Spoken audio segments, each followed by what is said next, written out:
1962 April 22ஆம் தேதி மலையாள நாயர் குடும்பத்தில் பிறந்த ஜெயமோகன் சிறு வயதில் பத்மநாபபுரத்திலும் கன்னியாகுமரி அருகே உள்ள கொட்டாரம் என்ற ஊரிலும் பின்னர் முழுக்கோடுவிலும் தொடக்க கல்வியை தொடர்ந்தார். பின்னர் 11 வகுப்பு வரை அருமனை நெடியசாலை அரசு உயர்நிலைப் பள்ளியில் படித்தார். 1978 பள்ளிப்படிப்பு முடித்து முழுக்காட்டில் இருந்த பொழுது மலையாள புதினங்களுக்கு அறிமுகமானார்.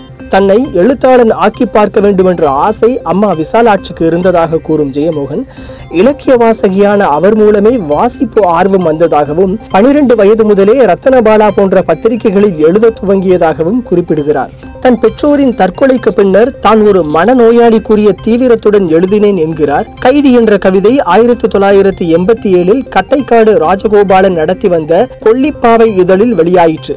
1987 கணையாளியில் நதி அசோகமித்திரனின் சிறு குறிப்புடன் வெளியாயிற்று. அது அவருடைய எழுத்துக்கு ஒரு தொடக்கமாகும். தொடர்ந்து நிகழ் இதழில் படுகை, போதி முதலியன கதைகள் வந்து எழுத்துலகில் இவரை கவனிக்க வைத்தது. 1988 எழுதிய ரப்பர் என்னும் புதினத்தை 1990 அகில நினைவு போட்டிக்காக சுருக்கி அனுப்பி அதற்கான விருதை பெற்றார் மோகன். தாகம் என்னும் தலைப்பில் தமிழ் புத்தகாலயம் இந்நூலை வெளியிட்டது. இத்துடன் 1998 முதல் 2004 வரை சொல் புதிது என்ற சிற்றிதழை நண்பர்களுடன் இணைந்து நடத்தினார்.